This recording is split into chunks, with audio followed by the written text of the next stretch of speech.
आपण चॅलेंज करतोय का सिस्टमला?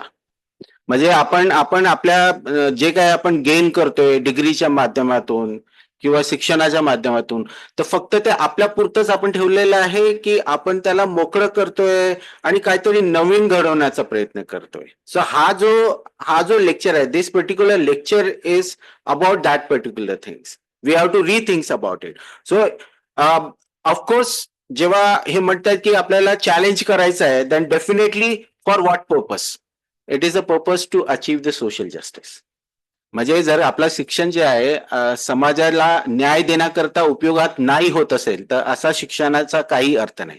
आणि त्यामुळेच बाबासाहेब आंबेडकर म्हणतायत की एखादा व्यक्ती शिक्षित असला आणि जर का त्याचा समाजाच्या कामामध्ये उपयोग नसेल, त्याचा नॉलेज उपयोगात येत नसेल, तर अशा माणसाला शिक्षित माणूस म्हणायला म्हणजे अनएज्युकेटेड म्हणायला पाहिजे. Educated but uneducated. तर अशा प्रकारची परिभाषा जी आहे डॉक्टर बाबासाहेब आंबेडकरांनी ठेवलेली आहे. आणि म्हणून we need to recognise and repair this harms caused by the system of knowledge. म्हणजे हा जो जे काही घडतंय नॉलेज सिस्टम्स मध्ये किंवा एज्युकेशन सिस्टम्स मध्ये, then we have to see it that what are the limitations. What are the things that we can change? We can bring some sort of change. We can rectify it and give some new dimensions. And that should be the purpose of the education, basically. आणि या अनुषंगाने जेव्हा आपण त्याला बघण्याचा प्रयत्न करतोय, तर ह्या सगळ्या गोष्टी करत असताना we should not think about the status quo. We oftenly think about our privileges. And we oftenly think about that ki how we can get more and more benefit. म्हणजे एज्युकेशनचा एक पर्टिक्युलर अप्रोच तेच राहिलेला आहे. पण या लेक्चरच्या माध्यमातून what we are going to get it is like that, how we can include the unheard voices. जे ऐकल्या गेलेल्या नाही आहेत, जे व्हॉइसेस ऐकल्या गेले आहेत, त्यांना आपण कसं आणू शकतो, त्यांचे व्हॉइसेस आपण कसं समोर घेऊन जाऊ शकतो, किंवा त्यांचे जे अनुभव आहेत, their experiences, how we can focus.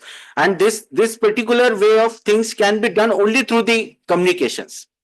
तुम्ही बघा की आपला जो समाज आहे तो पूर्णपणे एक हायरार्कीवर आहे, जिथे कुठेही कम्युनिकेशन्स होत नाही, समूहांमध्ये कम्युनिकेशन्स होत नाही. जेव्हा आपण बाहेर जातो, इव्हन तुम्ही आताही क्लासमध्ये बसत असाल किंवा तुम्ही लायब्ररीज मध्ये बसत आहात, तुम्ही मोजक्या लोकांबरोबर you communicate with very few peoples, not with all.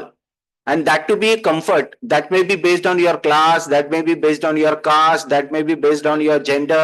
We have the limitations. So until and unless we will not have the conversation, we can not generate the knowledge. आणि कसं आहे की जसं जॉन डीवे म्हणतात ना, communication is the shared experience till it become common position. So we have to communicate so that we can bring some sort of the common positions, and we can understand each other. So these particular things can be achieved only through the knowledge. But the knowledge, this particular way of knowledge which we are achieving from the educational point of view, we also have to think that whether we can rectify, we can create something new, some sort of the things which has been expected from the educated person like us. We call ourselves educated academics. So I feel that this is the whole some sort of the brief understanding about this particular topics which Professor Suresh Babu is going to speak. And for that reason, I am really thankful to Professor Suresh Babu as well as Professor Neeta Inamdar, because they have given us time, and I'm very thankful to you. And I'm just stopping here. Thank you very much.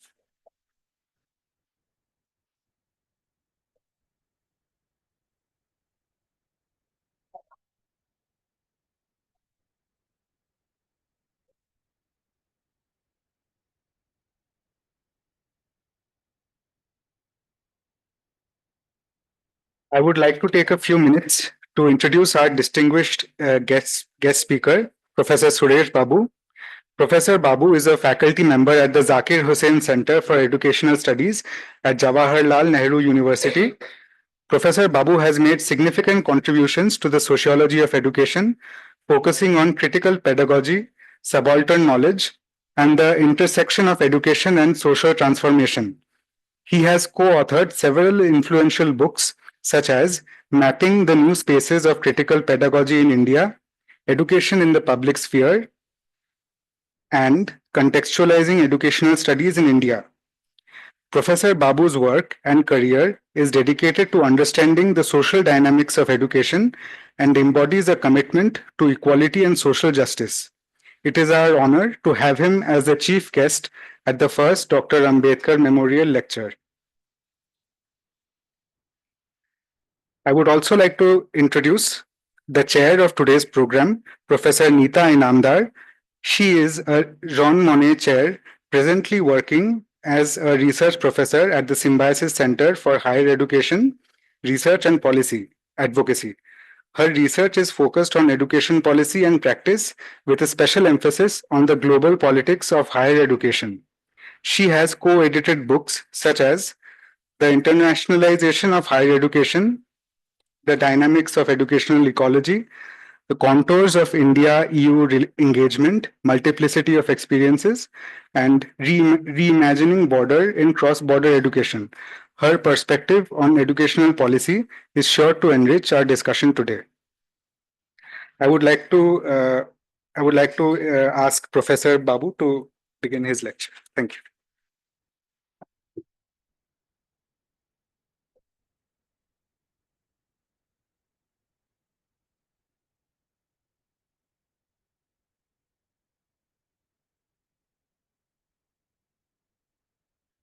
Good morning, all. Yeah. It's a great pleasure. And this is also,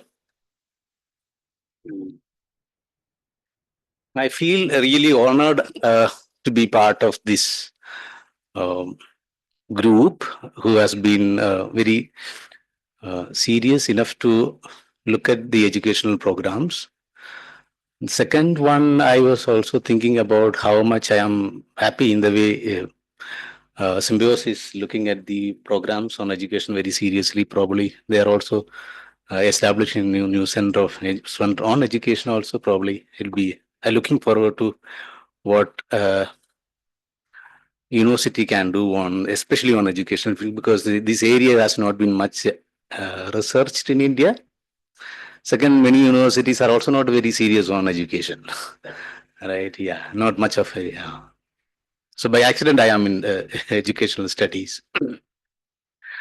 One thing I came yesterday. One of the striking moment to me also to look at how this campus is also somehow making sense of a geographical understanding about how Ambedkar's thoughts and his own historical presence in this campus also makes me to understand how much this university also seriously thinking about Ambedkar's contribution, not only in the past, but also in the future.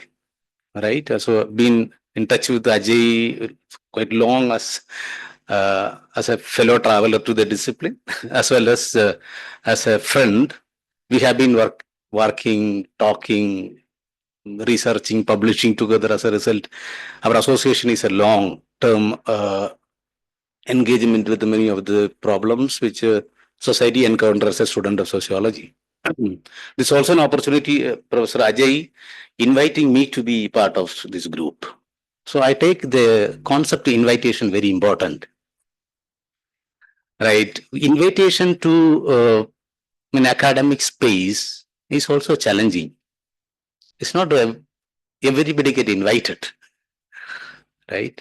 It's not like in a society like a very complex system, it's also very difficult to get an invitation. So the invitation to my mind coming to this campus is also invitation to much more understand what is the nuances of education, because last 2-3 months I've been encountering with the problem. Ajay wants me to write something very related to the question of social justice. This is also very much part of my research work. Right. Let me come to the topic of the today. This thought process is driven by perhaps a number of literature that has been already there. So I am not going to repeat all of them. Rather, I am getting some kind of an inspiration to look at what is the nature of education today. Second one, is there any need for rethinking education? If at all we ask to do something like national educational planning, and now NEP came up, education policy, and we are planning, every university is asked to plan something for the future of education in accordance with the NEP. Certainly, I also think that there is a need of rethinking education also. When we rethink about education in line with NEP, then the question is that whether educational system can also get into the very complicated domain called social justice, right? So it is a very difficult process to connect some of these concepts. So I chart out almost some of the things, and it's a very technical paper, right? So I have written almost 10 pages. I am not going to read out. My only question is that to understand something very technical term in the field of philosophy, that what is epistemology? The second question I also relate with the epistemology and the reparation. And the third question I would also want to explain something related. What are the failures of the affirmative action policies that India followed? Right? I take a position on very critique on the way reservation, the way it has been designed, it has been implemented, and also I would take also very critical stand on the effect on policies, especially on reservation. I have my own reservation on reservation. Right? So when I say this, what is alternative then? That's why perhaps I am going to take my own turn to understand what is reparation. So reparation becomes meaningful when I critique to the very idea of reservation. Right. And the last question is the question of justice. Whether the reservation policies that has been implemented in India in education led to make the sense of whether social justice is possible or not, or realizable or not. Also, these are the 2-3 questions I am posing in my paper. Right. So let me begin with what I mean to say something about epistemology. This is philosophical domain. I am not a student of philosophy. Therefore, I am not getting into the philosophical dynamics also. My only question is that philosophers encounter any problem. It's also an attempt to metaphorize, right? There is a metaphor in it. So social justice can be a metaphor. Epistemology can be a metaphor, right? Even education can be a metaphor. So instead of looking at metaphors, I'm also looking at the realities. What is the experiences? One fundamental question is, what is the meaning of education? Right? Is just an imparting something? So the relationship between the knowing and the knower, right? The teacher-student relationship, that itself is very hierarchical in nature. When we come to the classroom, we realize the fact that the teacher is embodied with the knowledge and the recipient is lacking something in terms of knowledge, right? Otherwise, I cannot take class. In very mundane, my own teaching experience show that my students are ignorant. Unless I start with an assumption that my students are ignorant, I know everything, there is no teaching and learning process. This is the way most of the schools in India run. This is the way most of the regional universities run. This is the way I have been also doing most of the time in Jammu University when I was teaching in a postgraduate university. So this mechanical operation of teaching and learning with an assumption that somebody possesses knowledge, somebody doesn't possess the knowledge, and then there is an imparting of knowledge. But Paulo Freire says that it's a banking system of knowledge. Right. This is the way we understood it. This is the way we practice on education. And it's also historical. It's not all of a sudden started. And this semester, we found it very useful, very functional also. Right. For the teachers, it's very easy to impart knowledge. Right. Therefore, the question of epistemology in education is just imparting knowledge.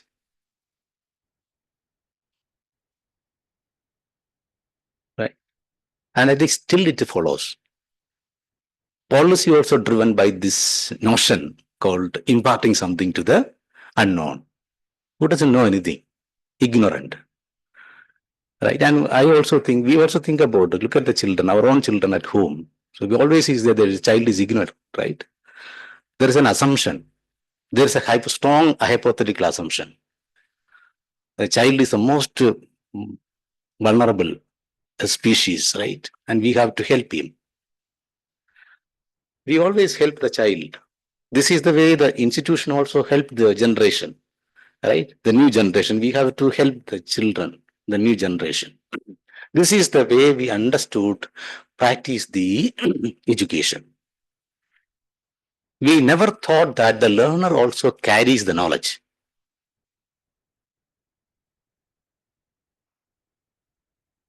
So the who is knower, who is knowing, right? What you are learning, what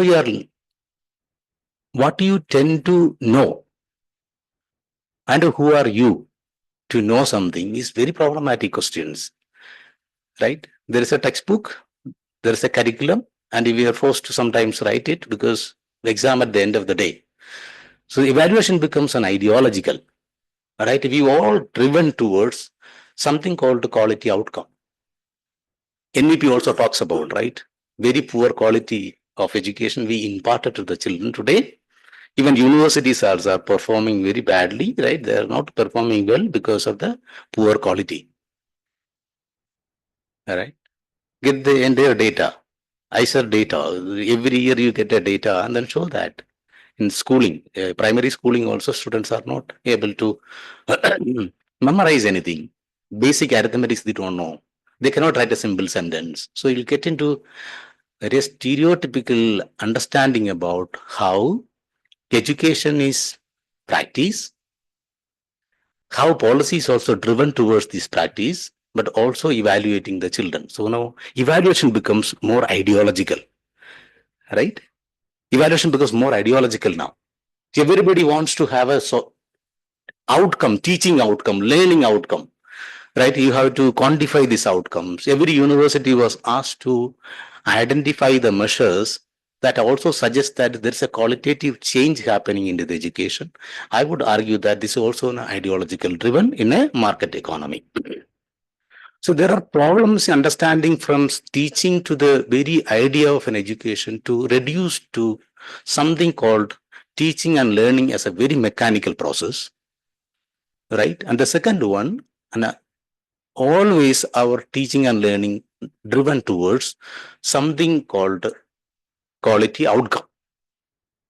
Policy also talks about that, right? And this way of looking at education is also, to my mind, is problematic. Therefore, that is why I thought maybe thinking about rethinking education is not merely imparting. I think there are very interesting theories to look at, educational theories, I would say. I want to come back later on to understand what are the educational theories inform about education, right? Education appears to be more pragmatic. What educational theories would suggest about education is different from what social science perspective on education. Because some of the educators are there would provoke me to in the later stage also.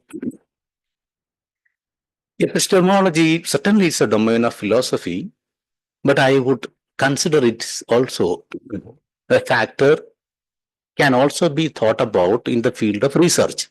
Most of the researchers in a university setting or even a research institutions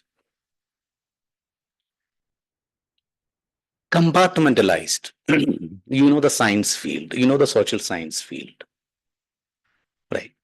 And they never meet. The science and social science never meet, either in terms of the talks or in the research, right? And the field becomes more complicated in the sense that highly specialized the field. Science, now we look at the nano coming up, AI coming up, right? A lot of specialization coming in the field of science. And science is also intensified and diversified. And social science somehow marginalized. In most of the universities, social science is not much seriously taken, not discussed much, and not become part of the teaching and learning process also because of the demand of the some courses, some programs. So it's also driven by the market, right? Some of the students would prefer courses according to the demand of the market, right? Some now NEP also argues that every course when you designed, so what is the market value of the course? The first question I have to address when we were designing a course for GNU, we are introducing a new program. We were also asked that, what is the market value of this course?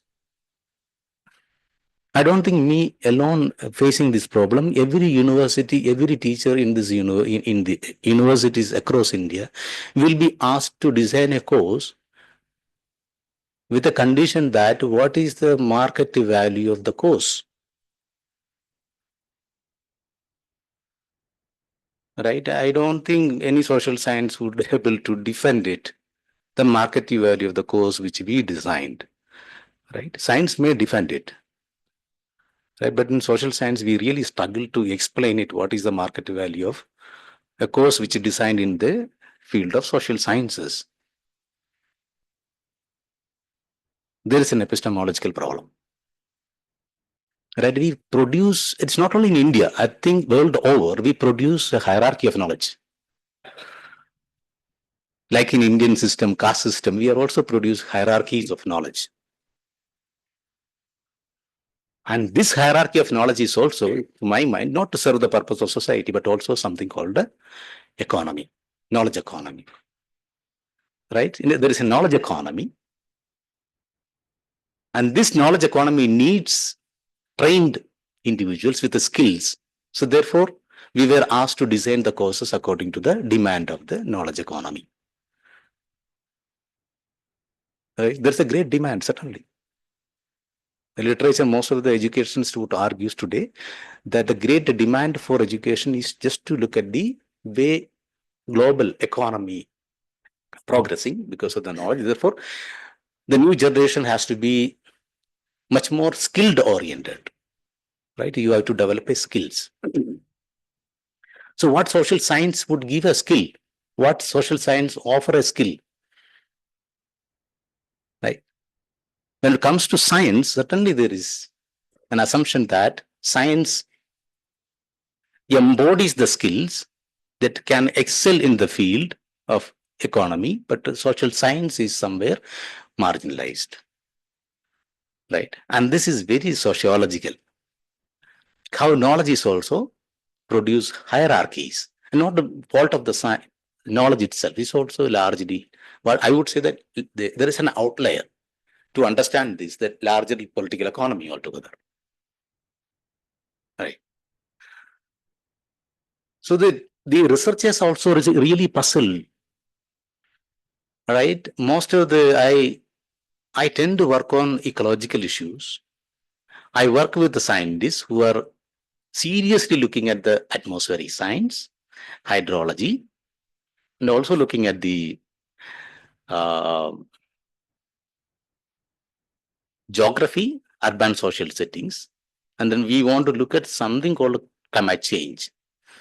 Right? One of the assumptions I would come to a conclusion that in social science, researchers would see science a domain which study the risk. Most of the studies in very carefully you look at the studies in sciences. Science studies now turning towards studying the risk factor. studying on the risk factor. So there is a health problem, there's a risk. So we have to study. Climate changing is a risk factor. Pollution is a risk factor. AI is also saying, AI also there is a risk factor. Those who are working very seriously on AI also argues that there is a risk in AI. So most of the science studies now turning towards, if you carefully understand what is the logical argument of any science paper, that concludes with the risk. So now we are turning toward risk studies. Old age problem becomes an risk factor. Now social science start coming in. Studying old age problem becomes a risk factor. Right? Slowly social science also start thinking about what is the risk, how to reduce the risk. Right? That means the epistemological domain, what I said, the metaphor of the philosophical metaphor reduced to the level of risk factor. We keep on studying the risk. What is the epistemology studying risk? Because people are going to be suffered. That's my point. Right? The science today, studying the risk, in other words, the population is going to face a huge risk in the future, even the current times. Today also, we are at the risk, at the stage of risk. Right? Let me put it the other way around. Education is also at the verge of risk, at the verge of crisis. And the NEP also unfolded, to my mind, unfolded another set of crisis to the current educational system. Right? So the nitty-gritty of NEP also would unfold whether entire education system is going to encounter the problem of the crisis. Right? Are we teaching our children the future crisis?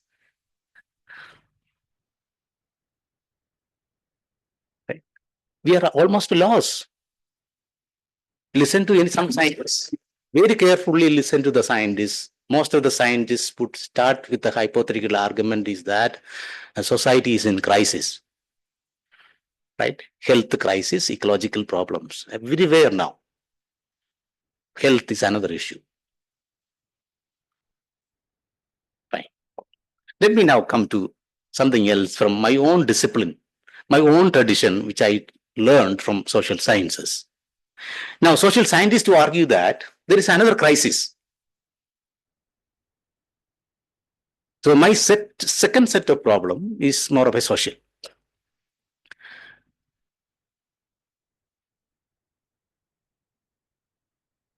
Crisis is nothing but, most of the economists would argue, at the global scale, economy is in crisis because inequality is deepening and widening. And empirically proven it. Data also available. Whatever available data we have in India, although we may suspect the recent data set, but some of the economists would argue that Indian economy is also in a crisis. Right? The social science perspective on the crisis and the risk is nothing but the deepening of inequality across the globe. And India is not exceptional. Indian society is also undergoing deep crisis in terms of its economy. And we are also start facing it. There are a number of factors. I would pinpoint it largely into new economic policies from 90s onwards, because there's a dramatic shift happening in the economy after 90s, and that is reflected in the polity, economy, and society. This also now largely shaping the education. Let me come to the next stage. It is also argued that those who are working in the field of education argues that the present nature of inequality And the causes of inequality is not merely because of economy, right? The present crisis of in education is not merely because of economy. The crisis in the field of economics is also the cause of that inequality is because of education, right? It's not, we cannot just blame the economy, and that inequality is because the cause of the inequality because of education. And now the economists would argue that in the future, inequality will be multiplied because of education, not because of economy. So I am getting two sets of argument. The present economic crisis and inequality, and the cause of that inequality is because of education, not economy alone. And the future of inequality is going to be determined by the existing educational inequality, right? And these are hypotheses proven. That's why I am not going to do anything new. It's already hypothesized and theorized also. I don't want to do, I can give you a number of references to that. This is what I would say social scientists, how social science look at this problem. There is an existing inequality. The cause for inequality is education. The future of inequality going to be determined by the education inequality.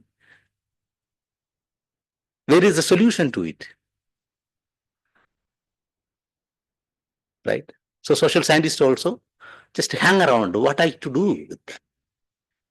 So second set of question is that. So therefore, what to my assumption is that what we teach our students to find out a prosperity for your own life, for a society, right? We teach to my intention to teach students thinking that they also at the end of the day get a employment, a decent job, I don't know well-being or not, a decent job, that and the society also progress. So society progresses certainly because of education. But now theory says that is not going to be deepening, right? Underemployment, look at the data. Recent data is not available. That's the problem. When the data is not available, therefore you cannot make any statistical assumption on the data because the lack of data set. And whatever data given, I said earlier also, we suspect the data. Not only we, researchers themselves are suspecting the data. Right? So, if at all I being an educationalist, thinking about educating, thinking about education and educating a new generation, the theory says that it's going to be widening. Inequality is going to be widening, not merely because of economy, but also because of education. And then what knowledge we produce, what knowledge we impart to the new generation, right? So my assumption is that education is also in crisis, not only in social sciences. Education is also in crisis because the theory would also, the empirical reality also show globally, at the global scale, that education is going to intensify inequality. Right. So I am entering into the third stage. This is perhaps my last, some of my assumptions. Thankfully, India got a tradition of how to address these problems. Right? There is an anecdote. We thought long back. It is not all of a sudden came up. All right? This crisis, I think Indian intellectuals thought about it. And they knew that the economy is going to have a crisis. And then I was reading Manhanomi's and their reports. Manhanomi's thought about India to be liberated, especially politically and economy in 90s. And his entire plan for 5-year plan was thinking about by 90s and 20s, Indian economy is going to be global economy. So we should not undermine. The intellectuals sat on Indian polity, economy. They were thinking about future of India. They were very serious. right? They also knew the crisis. What is the future of crisis? Right. So here I locate my own argument, some of the assumptions about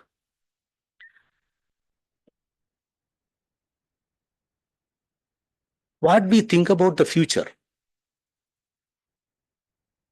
Indian society is highly diverse. Indian society is highly unequal. Right. And we know the dynamics of caste. I don't need to talk anything about caste because we all experience caste, no matter which hierarchy you belong. Right. No matter which hierarchy you belong, which caste you belong, we know what is caste all about. And we all are equally responsible for it. Right. Babasaheb Ambedkar also said that it is easy to blame the Brahmins, right, who brought this idea of caste. Right. They are also equally suffering because this monster called caste system, right? We all know that. I don't want to deal with these questions because for Indians, these are lived experiences, right? That's it. No matter which caste you belong, we all experiences either in the top of the hierarchy or the lower slung of the societies. We all experience either your own way or experience from others, right? That is I learned from Ajay's MPhil dissertation, right? How you draw meaning of your own experiences or experience from others. Caste is all about that. Therefore, I don't need to deal with these questions. But from a policy point of view, it is a very serious matter, right? Here, to my mind, when I start reading about Babasaheb Ambedkar's writings on question of addressing the problem of inequality becomes very important, right? Addressing the problem of inequality that he thought about, because his understanding about inequality is different from how the West thought about how to address inequality long back, right? Affirmative action is different in Indian context. Everybody knows that. I don't want to repeat it. But the only anecdote in this case is that the reservation policy, when it was designed, I have two problems. And this is what the problem all about. The reservation policy addressed caste-based inequality or discrimination. Very, very specific. Very specific. And it got a constitutional validity. Therefore, policy. The caste-based inequality is addressed in the constitution and also followed by many policies. What is silent is that caste.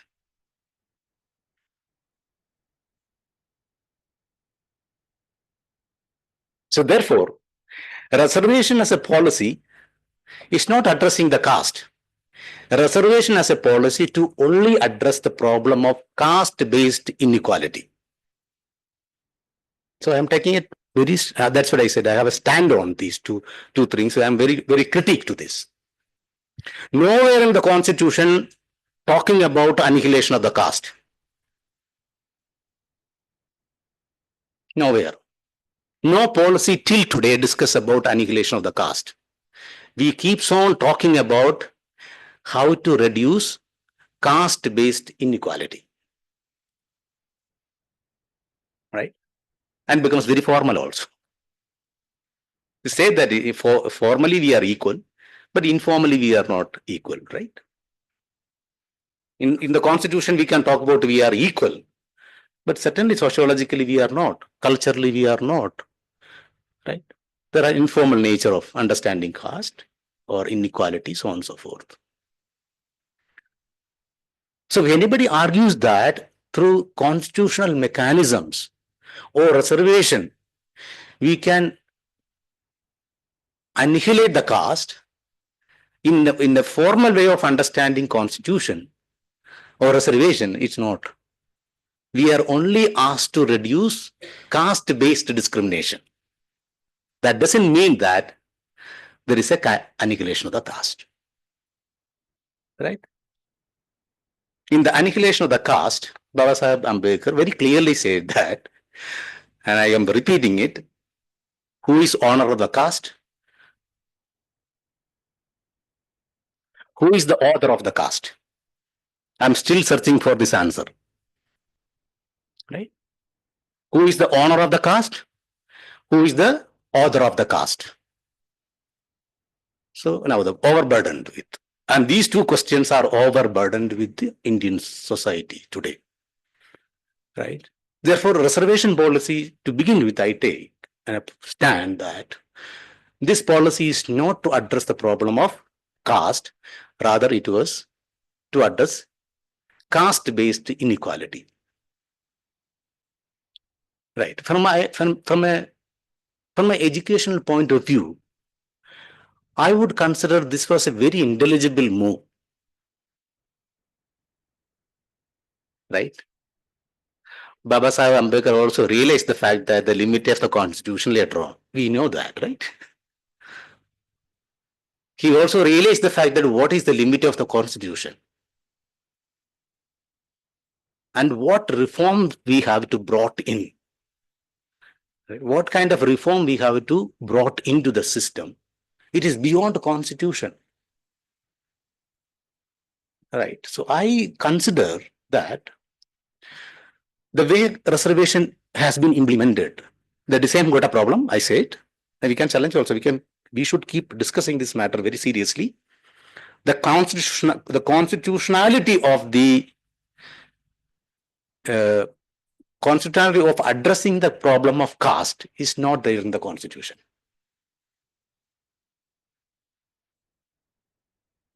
Right? It's not beginning of ignorance, I would say. It is not the beginning of the ignorance. It has a different logic all about. I can keep on arguing that why social reform is required. Right? Here I think education has to do something very specific set of issues, right? In the reservation also it is argued that there are two objectives for reservation. One is to reduce inequality, and that inequality is something structural in nature. It's very difficult to reduce, so reservation is one of the tools. Certainly over a period of time, the data show that inequality somehow we could reduce, we could arrest inequality to a larger extent because of the reservation policy. Recent data also would suggest that, right? Any mobility happened among the lower sections of the society, certainly because of the reservation, right? Some sort of mobility is happening. Sociologists keep on arguing that reservation policy is for social mobility or upward social mobility, right? Perhaps still there is a scope to understand how reservation changes the life world of the reserved group, right? So the second objective of the reservation is that also we tend to reduce inequality. The second set of question is silent. We should also embrace equality. Right? There are two objectives in reservation. One, to reduce the inequality. Second, we have to realize equality. This is the question. Now, my second problematic in reservation is that we may reduce inequality, whether we achieve equality.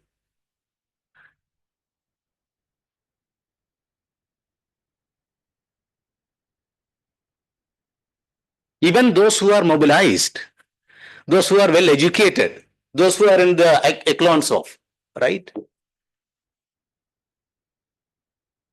Those who are in the higher positions in polity, in economy, as we so-called the middle class. Harish Wangde wrote a wonderful piece for my book, and he also talking about the tensions among the so-called middle class Dalits, right? That tensions. So educated Dalits, highly mobilized Dalits, why don't you ask these questions? Still struggling to understand, realize what is equality. You may be getting some reservation, right? Some job, this one. So the instrument of reservation reduced the level of getting some job. Somewhere you get accommodation in the university spaces. Sometimes we get a job in the universities, right? This become a very mechanical operation. So reservation becomes a mechanical operation to place somewhere. We call it as very fancy word called representational. So representing it 5%, 10%, 15%. So you keep on doing it. Right? There are two set of problems I identified. Third one, there is a larger demand for reservation. Right? Earlier it was just for SC and STs, then to OBCs, now EWS, women, so on and so forth. So I see the ray of hope in this reservation becomes universal. Right? Earlier we had a problem because SC, ST only were getting reservation. Now other groups are also claiming. In Maharashtra also, Marathas are also getting. Right? In Punjab also. In many places, some of well off than the so-called SC and STs are also there claiming reservation. So what is the broader meaning of this reservation? Going out of SC, STs earlier because it was untouchability, inequality, discrimination that is based on caste, so on and so forth. Now it is going beyond that. Mark Gallagher is one of the powerful thinker who writes on law in India, and he writes on law and sociology, and he argues that the criteria we have not changed as far as the reservation is concerned, because the reservation remains the same, but we have added more people group. Right? There is no criteria. Still inequality. These all are the major paradigms to identify group. Otherwise, we have not changed the criteria of reservation, but more and more groups are claiming reservation, right? And then now compartmentalized also. Right. So more and more demand on reservation. What I said earlier, there is a problem of reservation, addressing the problem of caste. It was only inequality. Now more and more people are claiming reservation. Have ever thought about why people are claiming more claims? I think years to come also people may claim more and more, right? To expand the cake called reservation. It can be a political, certainly. I was reading Anand Chamdut's latest work. He says that it becomes weaponized. Reservation becomes weaponized, right? At different quadrants to look at the. I would so slightly deeper. I would look at the different level in the sense that look at the political economy. Especially after 90s, inequality is not merely caste. Let us add something more to it. Inequality is perpetuated not merely on the caste, but also based on the economy. Right? So you have a two set of agenda. Existing inequality based on caste, and the other one, the nature of economy that is going to be widening the inequality. So there are a lot of problems in understanding how education going to face multiple challenges, right? As an institution, as an agency, as an educator, how you are going to encounter this problem, whether reservation, the way it has been designed, would address the problem of the inequality or not that is rampant and widening. Right. So I would summarize by saying that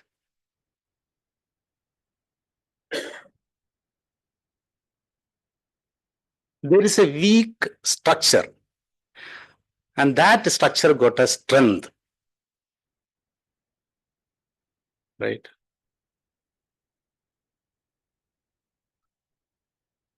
So what is the strength of the weak structure? in our society.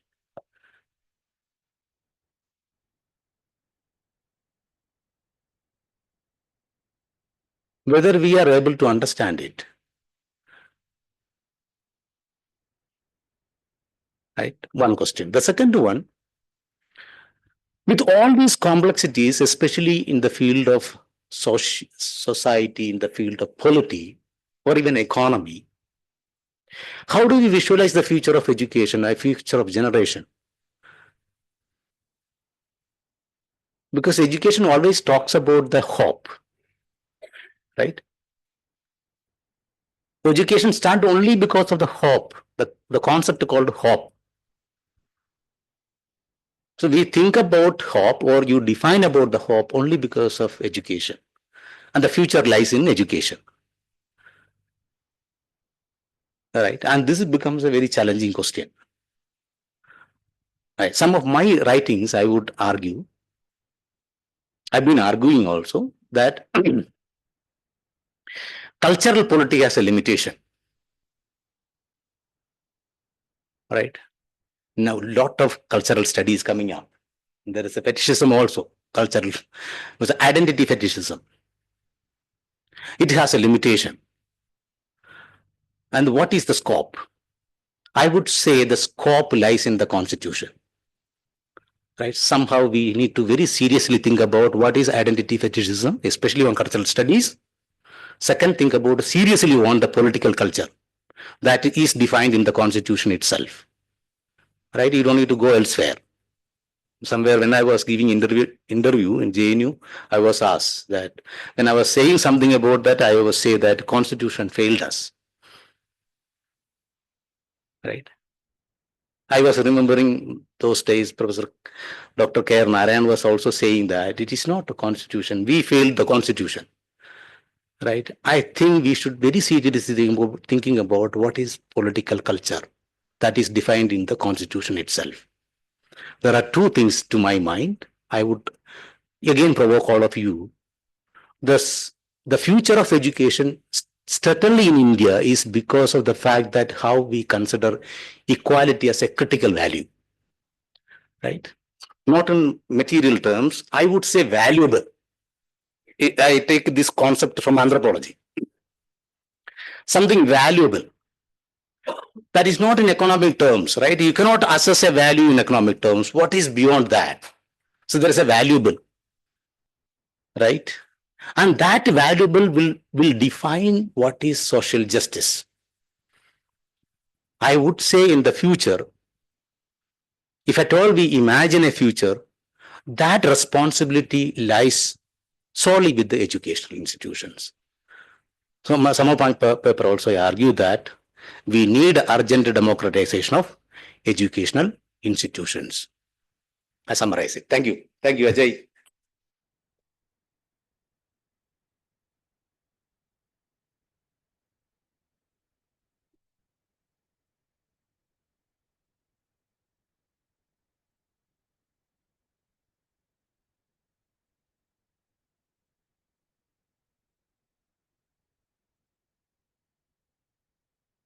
I would like to invite Professor Neeta Inamdar to provide her concluding remarks.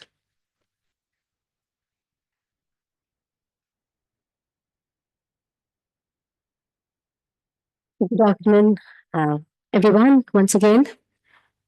And thank you, Professor Suresh Babu, for this very interesting approach to the topic that he just presented. So initially, of course, he started with things that probably all of us are aware of and we concur with. That is about the existing inequalities and the need to address those inequalities and the urge to address where probably many of us join our hands in doing so. So, but what made the lecture interesting was at the end, which almost is radical when he says, does reducing inequalities ensure equality? It's a very major question. Very, very, very serious and equally sincere question, because it has not happened. And I think some of us have been witnesses. So so I just want to share one example of one of my very close friends who is also a professor in one of the best universities in India right now. But when he was studying, he comes from a very, very uh, uh, underprivileged part of the society. He was studying. He was extraordinary in his school performance. His parents were workers, civic workers in a society, and they were seen actually working on the construction sites, living in small tents, cooking in the pot. He still says, "Do you know what it means to cook food in an earthen pot and eat and share with whatever is remaining?" And when he was growing up that way, he because of the sharpness and his performance in the class, he was recognized. He was asked to take scholarship to study further. He did brilliantly throughout. He did his bachelor's, he did his master's. Of course, reservation helped him, and he did his master's with an economics with a gold medal. Fantastic performance, and he got a job, and he was working, and he lived in a little shanty, a very, very small, temporary structure where he lived, and there was another family, a Brahmin family that lived close by, who used to give them food, whatever was remaining in their families after. They're all done with it, and they would pass this food to him, to the entire family. They were very fond of him. And they really encouraged him. They gave him books and notes when he needed everything. And then once he got this job and he was working, once they were so proud, they invited him, "Please come for tea with us." And he came.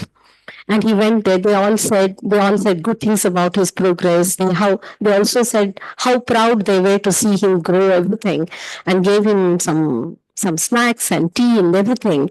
And once it was all done and was about to leave, they said, "Could you please keep the cups and the plates outside as you leave?" And he said it very plainly when he shared this with me. I wasn't, yes. This is what you're saying, I guess, right? Well, economically, he is probably in the best, in one of the best areas in Bangalore right now. He resides within a bungalow that his economic status gives him as a professor of a very good university, private university in Bangalore. But this, I think he carried it throughout his life. And this is this is what probably Professor is raising questions about. And so so that makes, but do we in that case not need reservation?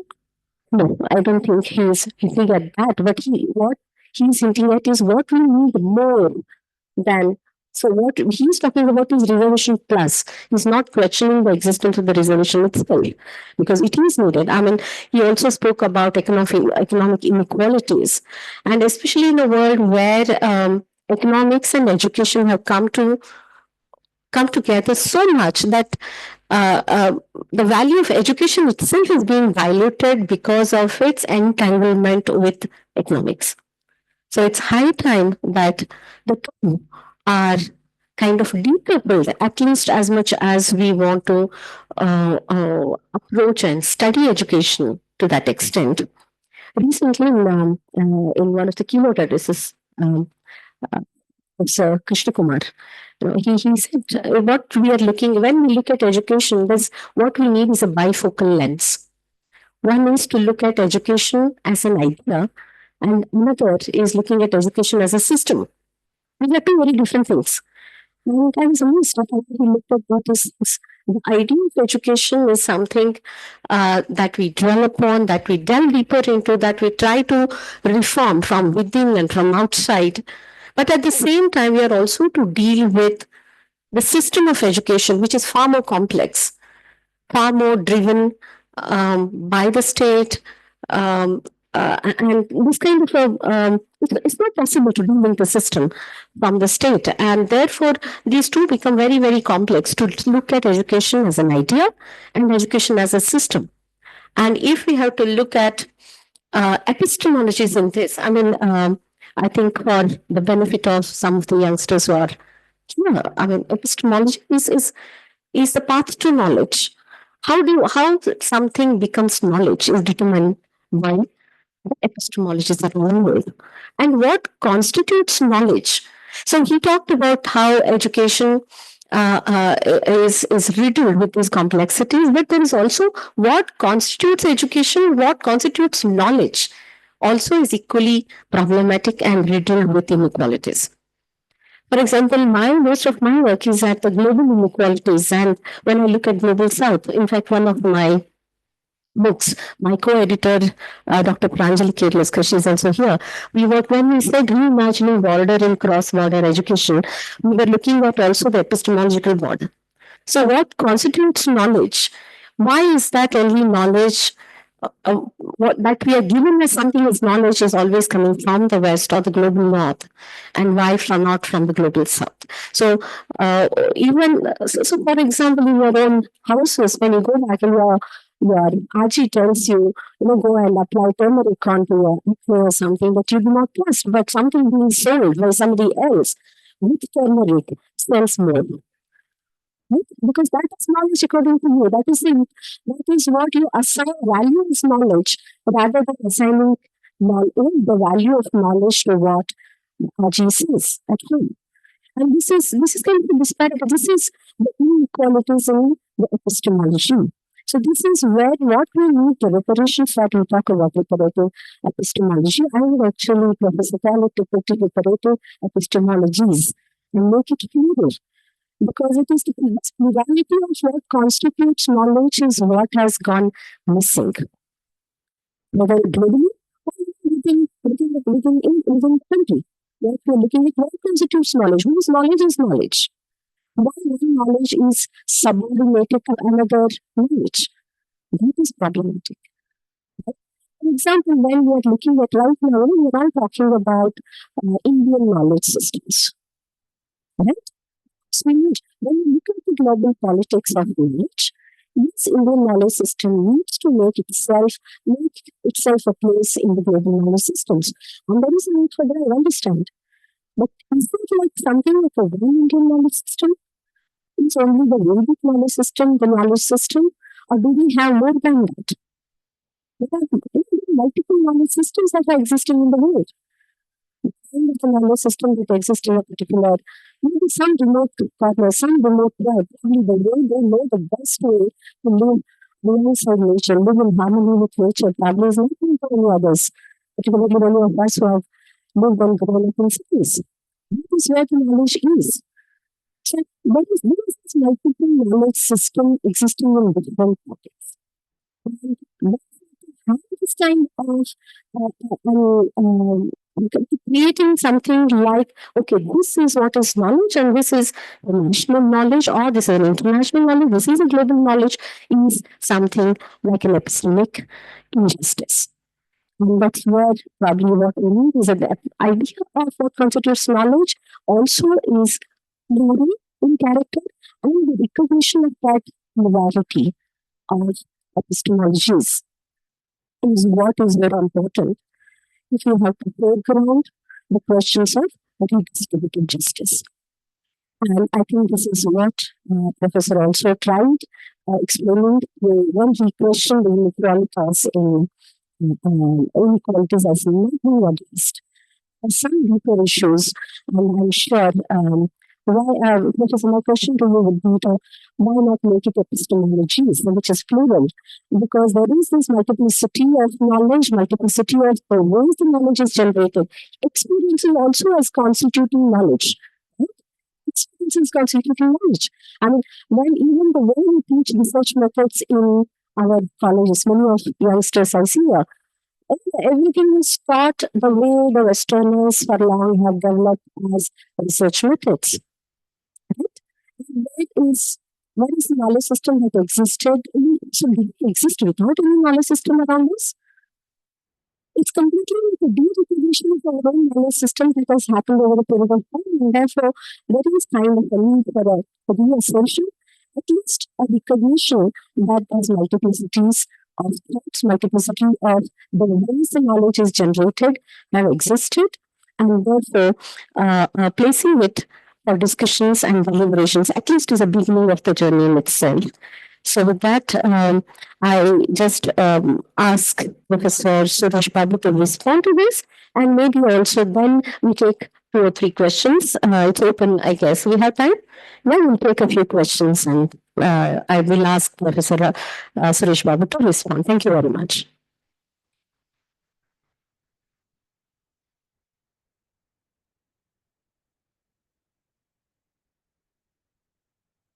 Yeah, thank you very much to summarize it for the convenient for the audience, and that also it may be good for me to rethink about what are the problems which I also encounter. Yeah. Mm, I thought I would talk much of epistemological question because slightly technical in nature, the way we encounter the problems of what mean to be knowledge.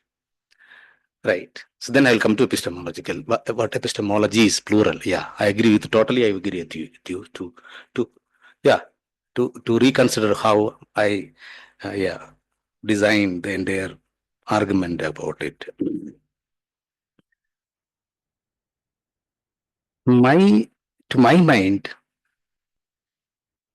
epistemology is something to define about the intimacy.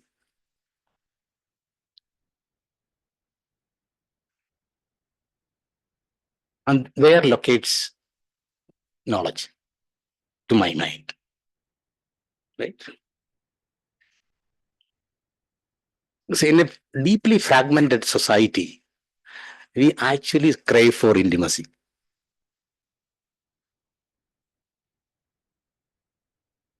What is lacking is lack of intimacy. We do intensive studies. What is lacking? Intimacy. What is intimacy? Human relations. Any knowledge form, any knowledge that comes to a form is because of the human. That is the nature of humans, right? It is we made. It is for our purpose we make knowledge, right? Knowledge for humans, not for anybody else, not extra human, nothing like. Come with any even AI also, it's for ourselves, right? And this knowledge also informs the intimacy, right? You take all the technicalities of epistemology. My only suggestion is that it talks about intimacy, human relations. Otherwise, no knowledge is produced. There is no meaning of knowledge, right? No knowledge is produced, no meaning of knowledge.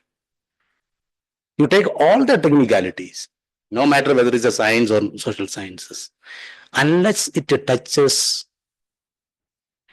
my heart, my brain, it doesn't become a meaning, right? It doesn't become knowledge, certainly. Anthropologists say that usefulness for the mind, underline, I will keep on asking my students, telling that any knowledge that is useful, it is useful for the mind, right? It is useful for the mind, usefulness for the mind.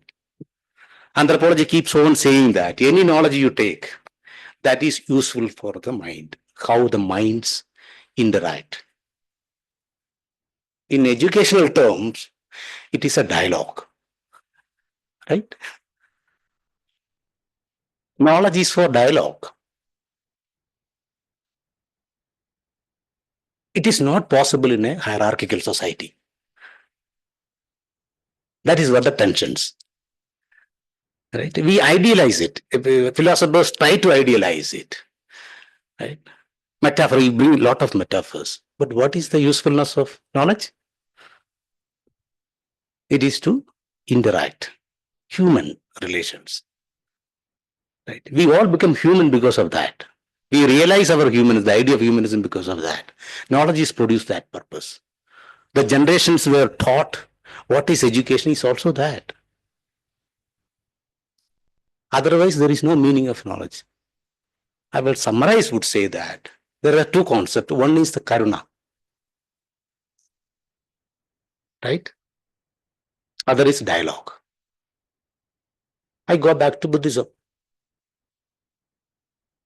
Indian knowledge tradition, right? It is there. Start reading karuna. That is what intimacy. Touch to your heart. That is what knowledge. Otherwise, knowledge becomes meaningless. That is why my take on that. I'm not going to metaphor it. It is very simple term. Second one, justice is not an ivory tower.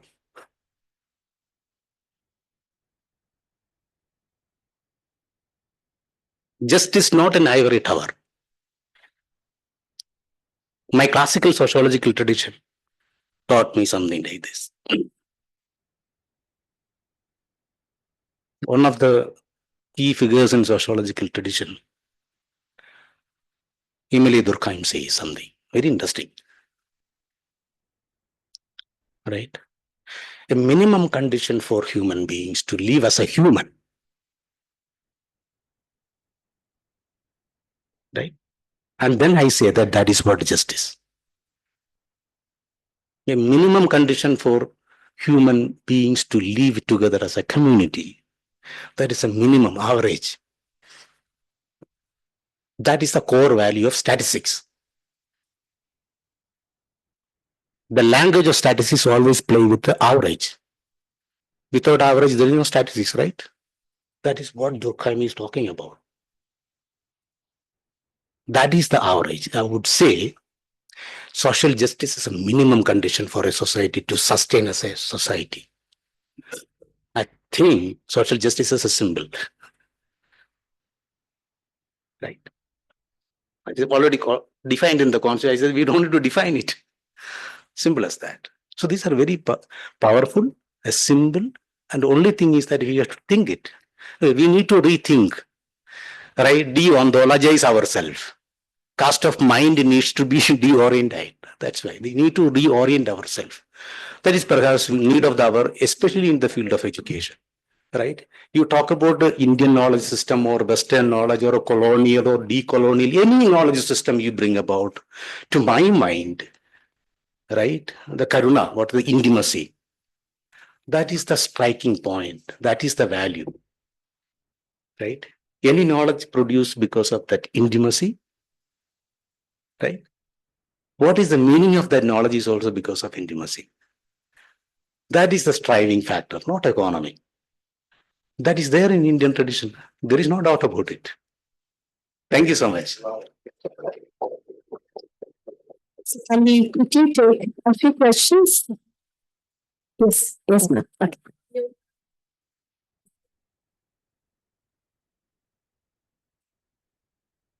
Thank you, Professor Suresh Babu. I would like to ask not a question, but how you look when we talk about reparative epistemology and rethinking about education for social policy. But there are education beyond structure like science, sociology, political science, and all that. There are training skills programs which are currently going by government and supported by central government funds, and they are their focus is clearly getting or giving jobs to the youngsters. And how you look or how we look that another field of education as science, which kind of science, social science or what kind of science. And when we talk about social justice, how it gives social justice to whom? And when we talk, currently you talk about karuna and social relation or relation between two individuals, how it, I think it's me. Just now I'm thinking it is also metaphor. because it's not practically, it's a karuna. When you employ one person for your job, it's not karuna. So how we look karuna into that? And another question is uh, caste. I am belonging from the OBC caste, and when we talk about the reservation, the group who are highly educated and highly economically well, they are uh, hiding their caste, and they are not taking reservation benefits. And in OBC there are reservation, but they are not tasting the fruit of the reservation. Then how we look at this question? And now all are demanding reservation. Ambedkar at that time ready to give reservation to all, even Brahmin women, because they think that all women across the caste and creed are suffered. So what is there is also politics, there is also ideological politics, but apart from that, there is something we are missing or we are not able to figure out. What is this? And since 10 years, I am working, or I am studying the barber caste from OBC in Maharashtra. They are neither marginalized or nor SC or ST, SC in Maharashtra. So I'm thinking they have ideological issue, but in political scenario they don't have leadership. So they are in between. So there are other castes in OBC and also in other criteria. How we look their education, what kind of education, how they able to gain social justice through education, through reservation. Okay. So thank you. Some 3-4 questions there. Shall we take 2-3 more and then collectively you can answer? Any other questions? There's one backside.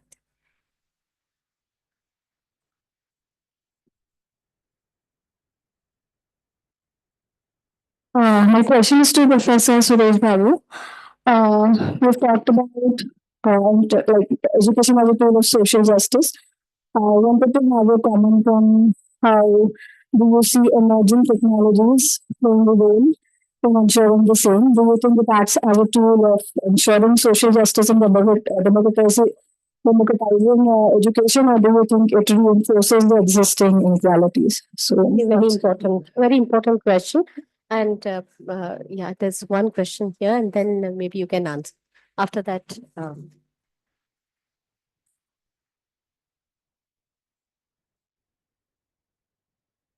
Thank you, sir. It's been a wonderful lecture.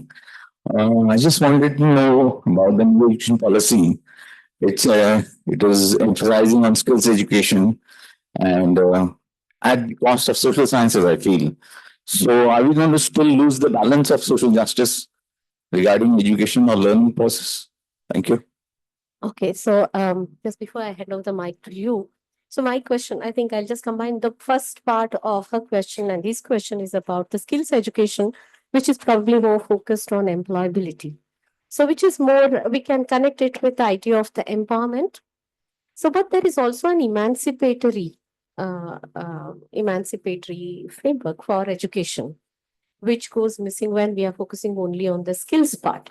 So how do you compartmentalize or combine these two, employability quotient associated with education, to emancipatory education? That's an emancipatory quality for to the education that goes missing when we only focus on skills part. So how would you respond to that? And also she has some very interesting other questions that she Yes. all of them together. Perhaps I'm moving out from my presentation, right?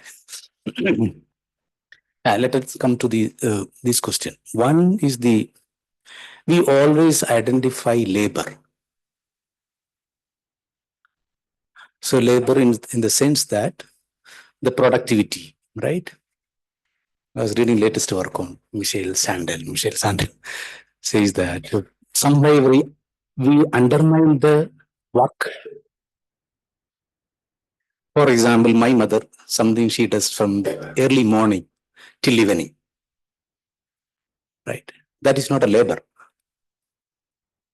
but that constitute what is work, right?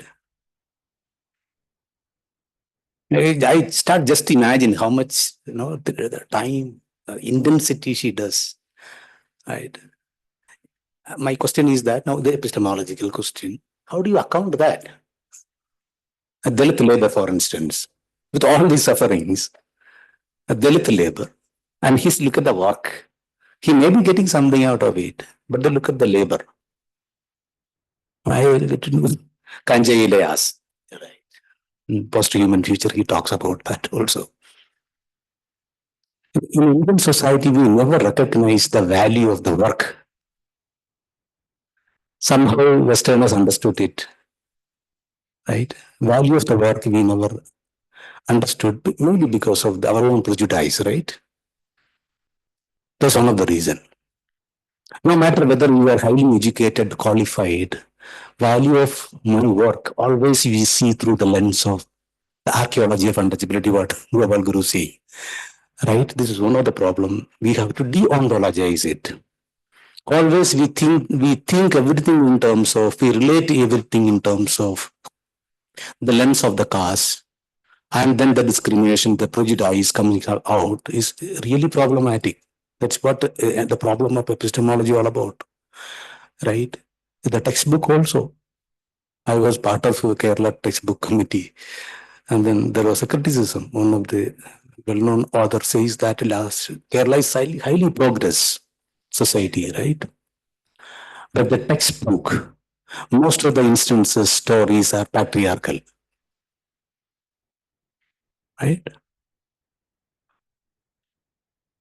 Does it show a society? A reflection of the textbook doesn't talk about women emancipation. Most of the instances, stories actually patriarchal. One of the well-known feminist scholar argued it. Last 30, 40 years, she did a very interesting content analysis on school textbook. And then she came to the conclusion that actually the content, the stories are patriarchal. We should be asking ourselves what we have been teaching our students, what they are learning. Right, and these are certainly epistemological question. I'm not taking it to the higher level. I'm very simple questions, right? Very pragmatic questions. Therefore, skill always in terms of merit, right? The competency. So the back of the mind, skill means competency. Education now considered to be a meritorious good also, right? Meritorious good. It's not a public good anymore.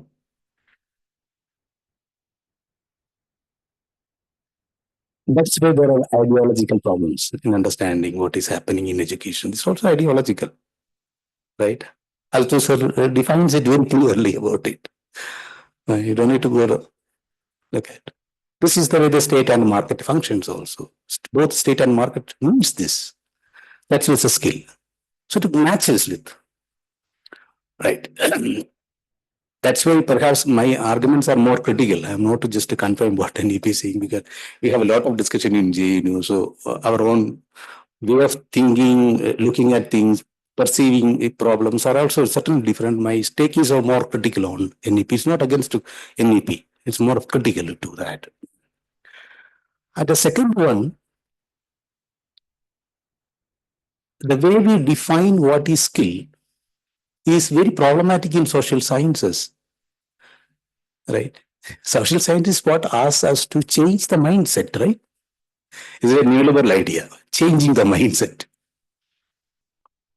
And the skill certainly is also something called changing the mindset, thinking that I am useless, right? not worthy. I have to skill myself, reskilling. Right?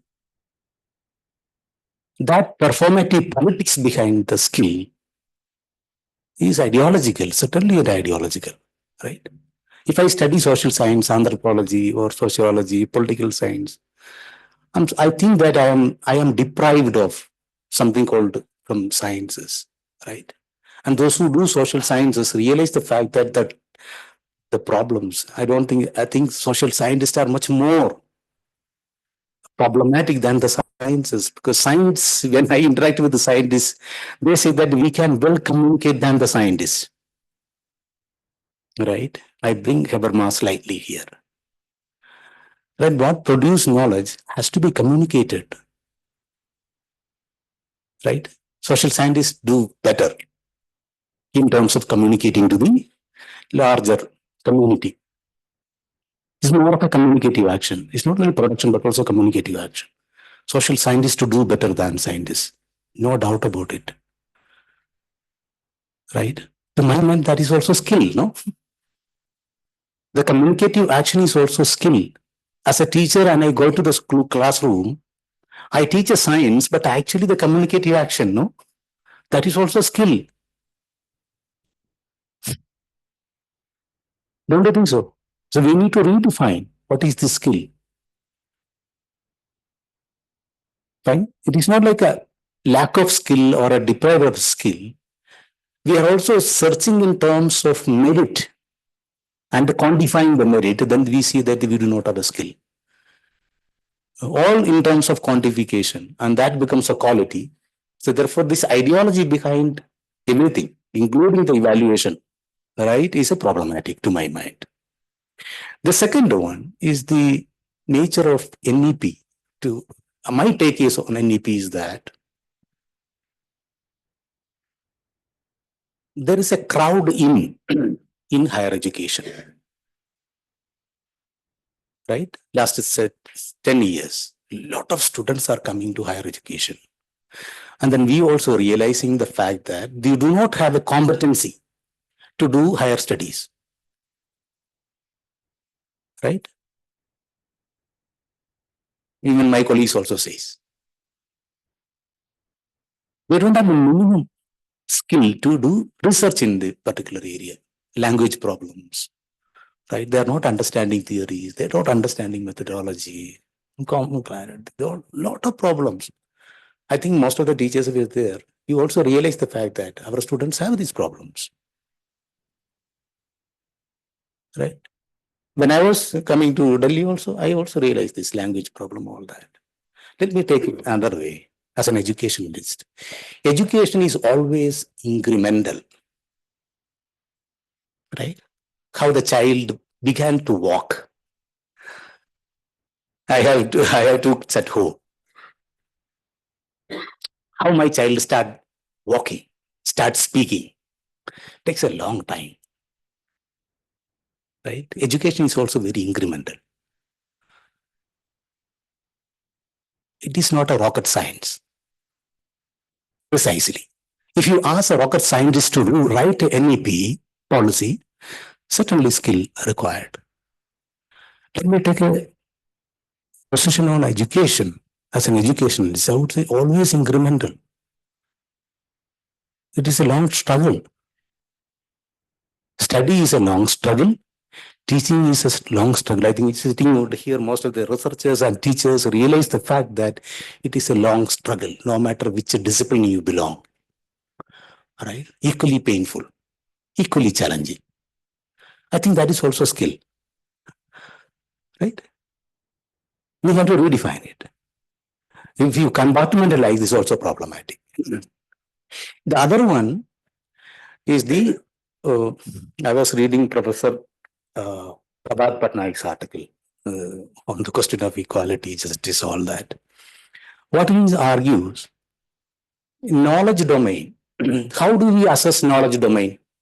What I know or what ma'am knows. One is the credential. What are the degrees ma'am accumulated over the period of time or I accumulated? That is the strong variable to understand my capability. Right? credentials. The second one is the tacit knowledge that is not available in the degrees, right? Through conversation, we'll come to know that. That's why we conduct interview. When we conduct selective university teachers, certainly. Not like a clerk, right? When university select a professor for a university, this is a mandate that we have to have a viva interview with the candidate, right? And there is a logic, right? We come to know that what is the tacit understanding about particular problem. We also do interview. We have been doing in JNE every year. We do for PhD program. We realize that I think most of the teachers also may be doing it. It's very pragmatic. What the student or a candidate knows exactly about this, whether he is able to. You'll come to know that there's some tacit something. The third one, I go to Weber, Max Weber, right? There's a lot of talk on choice. So the final decision of the candidate in any of the program, it is not a choice. Weber says this is a chance. Max Weber says not a choice, it is a chance. They are different concepts altogether. Choice means you have 10 people and we have one candidate. This is the best choice I am taking. Weber says no. There is a chance. And this is also risk, he says. Taking a risk. In the sense that when I take a candidate, I realize the fact that he must be contributing something to what we expect. She too. You said only here. She too. Sorry, she too. Right? Very reasonable, I think. Weber is reasonable. Right. So when we select anybody, certainly we think about how much we can contribute to society. That's what this epistemology I'm talking about, social justice. Certainly, merit also. Yeah, I'll come. Ambedkar says, because I was in confusion to read it. I was sharing with Ajay also yesterday something related to how to deal with these questions. And then I just went back to volume number 1, an annihilation of caste. And the annihilation of the caste, he very clearly says that what is the merit? So here also he says that what you achieve is one dynamics to it. What are the credentials? Second dynamics to it. And Ambedkar third dynamic says that the merit means the one who contribute for the betterment of the society, that to constitute the merit. Right? You have to strive for a society. That is why public good. My positionality, my caliber, whatever I achieve, if not contributing to society, that is not a meritorious good. Meritorious good always a good which actually contribute societal progress. Look at the politics of merit. Right? Therefore, the choice and the chance, certainly looking at what this candidate contribute to a society. Right? And I think there was one question about from the person last time. He asked about technology. Because technology also is can impoverish or empower. Exactly. It has both. And then maybe before that, there's one more question. We'll take one or two questions. Should I finish with that or what? That question also. Perhaps her question. I think I should not address the question. Yeah. She asked about the technology part. Should I respond to that question? Yeah, and then we'll take those questions. Meanwhile, somebody can pass the mic to scholars here. NEP, So NEP certainly talks about, right? I wrote another paper recently also that during the period, during this corona, so we were asked to do online classes and what are the problems, all that, right?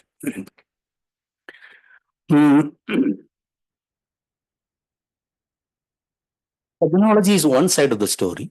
The other side of the story is that one of my students did his MPhil dissertation on disabled, visually challenged students and how they encounter with the problem, right?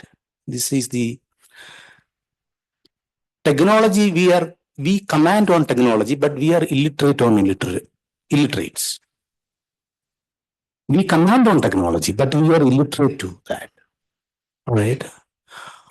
And then that is why we misuse of the technology, right? The other side of the story is that it enables us, no doubt about it. We all use it now. Becomes very common, right? Everybody uses it. But the question is that it is accessible to whom? Accessible to what? ICT accessible to what? In that paper, I argue that latrine. Many schools do not have a latrine. 80% of the schools in Himalaya, 80% of the schools do not have an electricity facility. It's a mind blowing for me.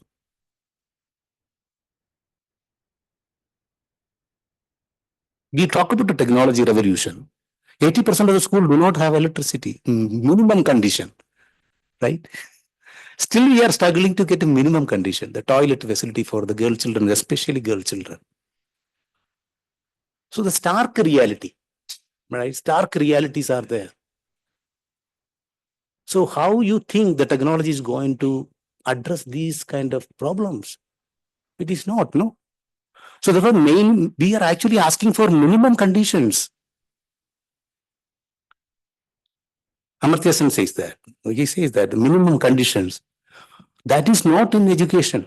Public funded institutions, we do not have this. Then look at the internet facilities, technologies, what time internet works. There's all our other set of problems. But basic conditions also we are struggling. Right. So I think it takes a long time to understand these nuances. So I think policymakers should be sensitive towards what actually happening. What is the reality of schools today, especially public funded institutions? Yeah, I think, so, balance. Okay, thank you, Professor Suresh Babu. Actually, I have not more like a question, but it is more like an observation. To one of your arguments that you said that the future of inequality in economics lies in the future of inequality in education. So this argument reminded me of John Dewey's one of the basic views, in which he says that the basis of society, politics, culture, or economics lies in the basis of education. In other words, the quality of education will determine the quality of society, politics, culture, and so on. So in this scheme, the element of social is very much explicit, and that is precisely lacking in the existing educational the spaces, whether it is like in the national education policy or any other schemes, whether it is inclined towards the schools or college or universities. So how do you see in your formulation when you say that the educational inequality is determinant of economic inequality? So how do you see how do you form in your formulation, how do you see the element of social? Thank you. Good question.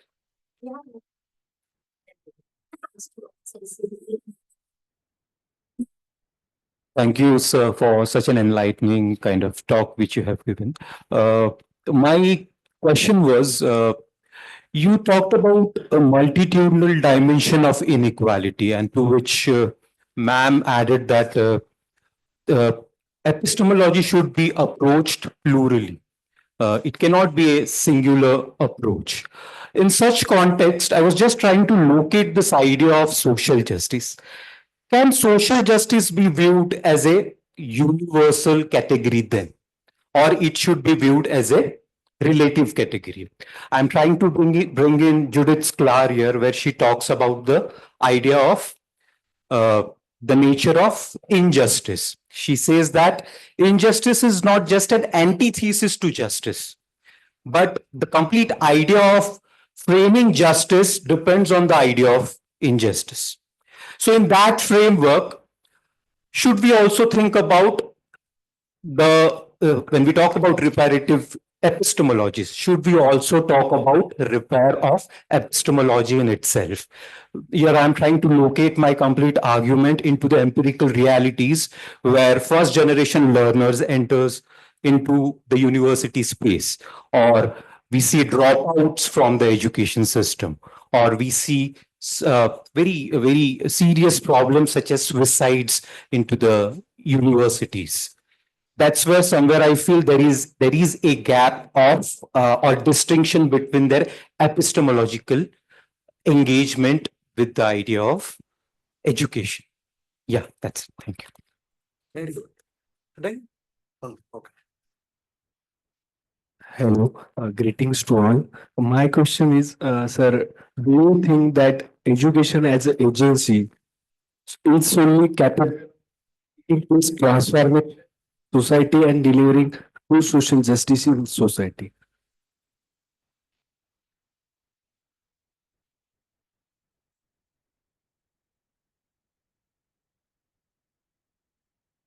Yes.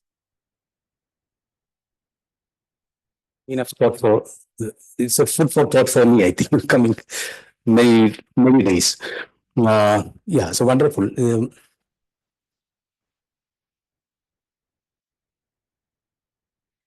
The last question: education as an agency of social transformation or elevating the right. So it can be both. I know to elevate the transformation as well as the elevation. Right. Why not both? Why you have to put it to the other way, oppositional to transformation as well as the elevation? It can happen, right? But what you mean to, I don't know. You can reframe the question. That could be great. If you could reframe the question.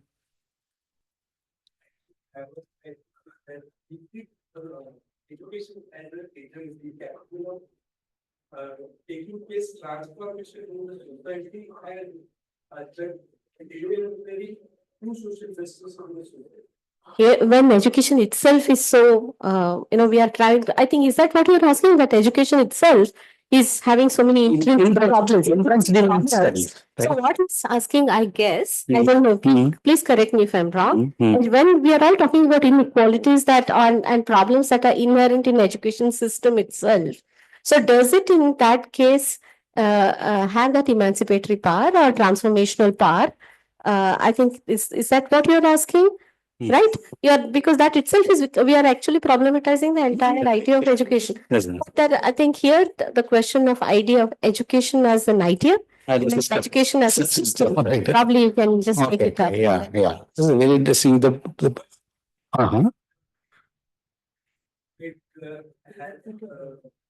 directly over the agency of religion for the transformation in society. So I am looking at the education as an agency in that sense to take place transformation in society. Yeah. Very spiritual question you are asking. Transformation of the agency? See, education doesn't hold the agency. Educated may hold the agency. Right? Educated will hold the agency. I don't know, education hold the agency. I doubt. Educated hold the agency. You are educated, you hold the agency. Education per se doesn't hold the agency. It's just objective, right? I'm taking it a Weber, for example. I was say subjectively meaningful, objectively factual, right? So how subjectively meaningful? When you are educated, then you can process the agency. Right? Then you organize it and then you agitate it. Right? And I think Babasaheb's thought process was that. Educate yourself, you get an agency, resist it, and then organize a society. It is there. And deeply spiritual, I would say. The agency is highly spiritual, right? Through education, you process, I think, we all process our agencies certainly because of education. Had I been illiterate, it is very difficult to process my agency, right? In these complex societies, certainly very difficult to process my agency. To that extent, I think this is very spiritual. Education, certainly. But I think being educated is more, right? It gives agency too. Yeah. The other one, the epistemological question, yes, I totally agree with you. There is no, I have to reframe it. Otherwise, certainly what you said, I don't know how much of disagreement with. I reconfirm it that what you both argue, it's certainly that's pluralizing it. Other one problematic to my mind, I have to think it in detail, that the social justice question from particular to the universe, this is also something Professor Gopal Guru has been talking for a long time. From particular to the universe, right? Whether the untouchable body, very particular, right? Untouchable body is very particular, right? It is a very empirical. Whether that particular body can possess the universal is problematic, right? Is the problem with the particularity or the problem with the social justice question?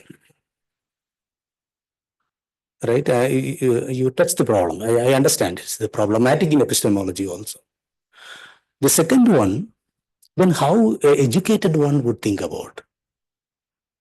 I go on to the life world of the Gopal Guru, life world of the Ambedkar, being educated. Let me frame it the other way around. Being educated, how you transform your particularity to the universe, that is also certainly because of education. Right? You can acquire it, no matter which caste you belong. That is the power of education to my mind. Right? No matter which caste you belong, which gender you belong, you can acquire it. That is the promise and that is the hope of education.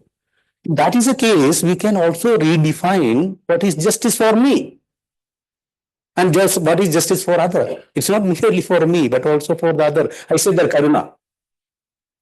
Right? I get back again to the karuna. Or what Derrida says talking about friendship in the modern terms. Right? He talks about friendship, the meaning of friendship. Right? That constitute. I will rethink that. Very good questions. I really think about. Any other question somewhere? I think I'm sorry, I may not have satisfied all of your questions. But it's 1:15. Yeah, So shall we? I think they must be having their other engagement. Shall we close it at this point? As an organizer, or organizer will decide? Actually, you're right. Organizer has a question. I don't have this. You want, but the thing is that we can extend for 2-3 more questions. Another one or two questions, because it's lunchtime, I think, and there are also some students. I don't want. Till the lunch means everything gets set. Okay, so we have time. So until lunch comes, you can talk. Okay. So any other questions? Any other interesting observations? Language is not the matter. कोणती भाषामध्ये बोला. Yes. I got it. ठीक है? Okay. Anybody can speak in any language. We can translate because he's a professor Malayalam. Which? Madam is Kannada. The three can speak these many languages.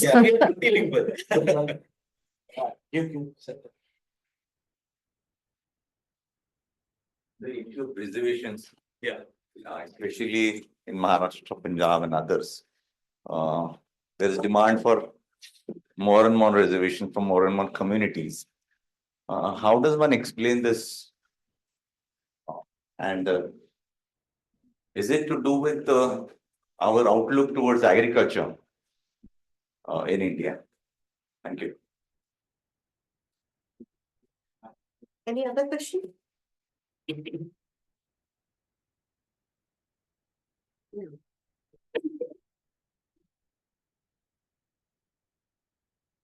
There's more of a political questions.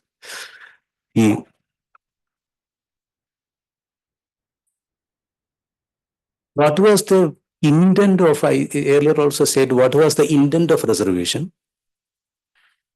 and how the reservation policy was designed with a targeted group, right? With a target. And then we identify a community called a scheduled caste, a group of caste. Very clear.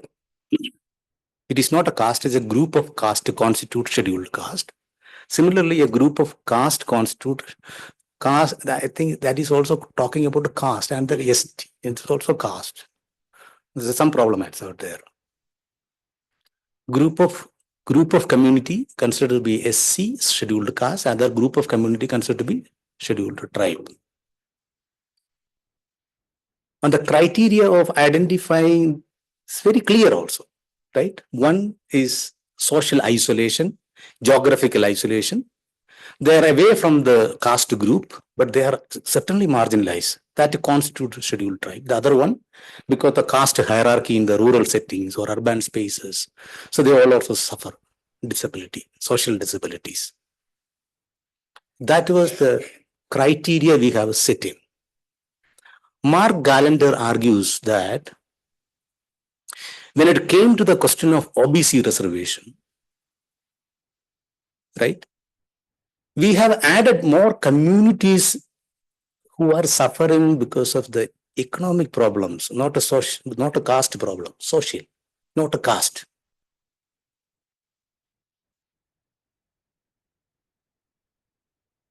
Right? But the design of the reservation remained the same.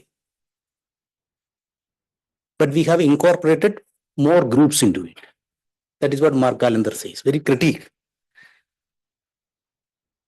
And elsewhere I also said that we failed to design a robust policy beyond reservation.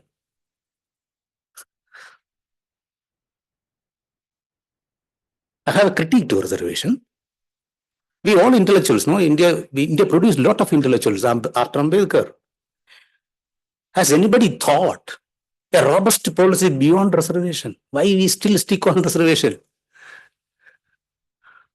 I still stay back with the reservation as an idea. Its intent, the way it has been implemented, we have incorporated more people to the fold of reservation. We never thought a robust policy beyond reservation. Where the problems lies. The another one, look at the inequality. Right, economy completely changed over a period of time. Everybody knows this. Distress. Agriculture is certainly not getting yield like the earlier I said the work, no, the farmer whose life world is also entrenched with all these factors. He doesn't have any other option. That's what the problem. He thinks that reservation is the only scope or a hope. You think the way the reservation designed 60s, 70 years back is going to address the current problem? Why we fail to have a robust policy beyond reservation? Why we fail to do that? We have a lot of policy, right? Narega we came. Why not reservation? No, look at other policies are not beating the way reservation is now being demanded by different communities. That means something is trying to universalize reservation in India. That can be political.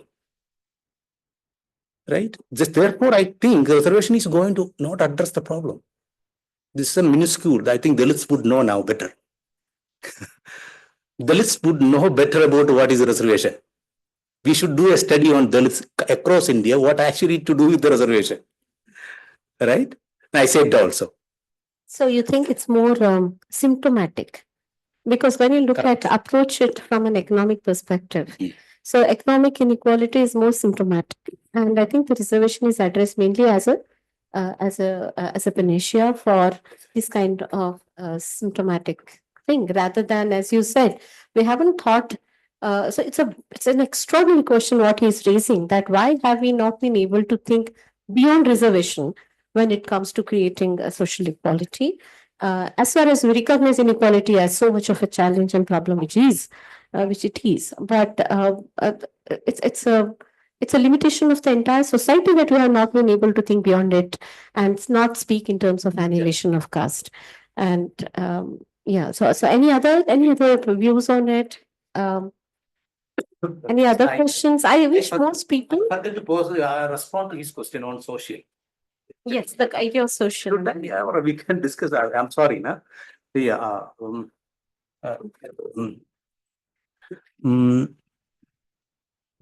It's okay. Okay. Okay. Yeah. All right.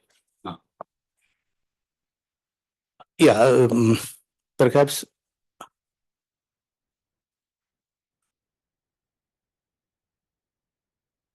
What I mean to say the inequality is that I would again repeat what I said.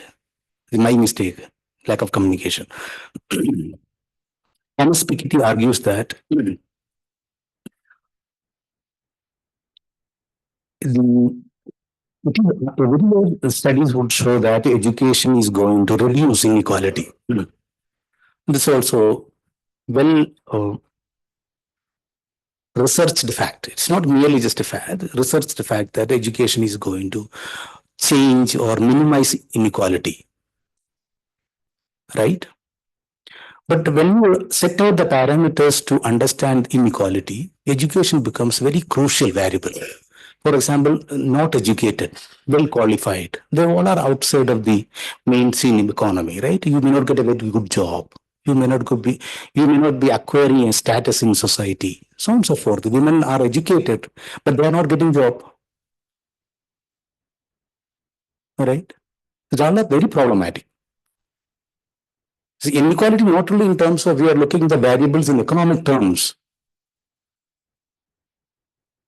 right? The level of acquisition of your credentials actually create inequality. No doubt about it, we are not equal. So assumption is that education is not going to reduce the quantum of inequality. It's actually heterogenize the inequality. That is true. If you go to the studies, it's heterogeneous. Me and Ajay are not same. Right? And also, there's a historical reason to understand that one.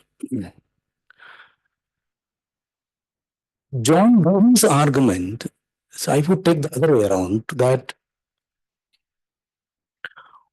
education for him, to my mind, is more a scientific,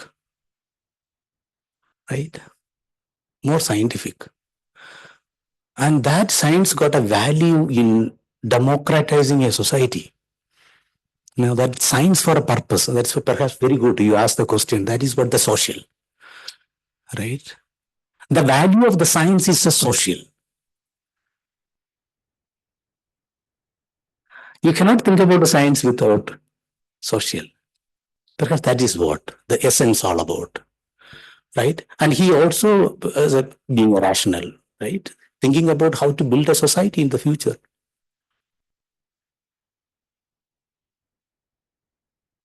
There's a thin relationship between the democracy and education he's talking about. A very good thesis, very wonderful thesis. I think Ambedkar learned a lot from John Dewey to just think about how education is going to transform Indian society. I wrote another paper on political culture. Right to education. And I was looking at the parliamentarians discussing about right to education, right? It took long, 16 years. 62 years parliamentarian discuss about right to education.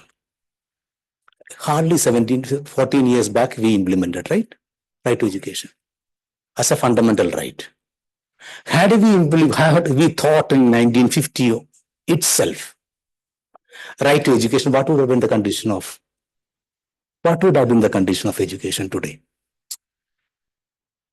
Had we implemented women reservation in the parliament way back in 1950, what would have been the condition of parliament today? What would have been the condition of the women today? That's why I said we failed. We failed many opportunities. All right?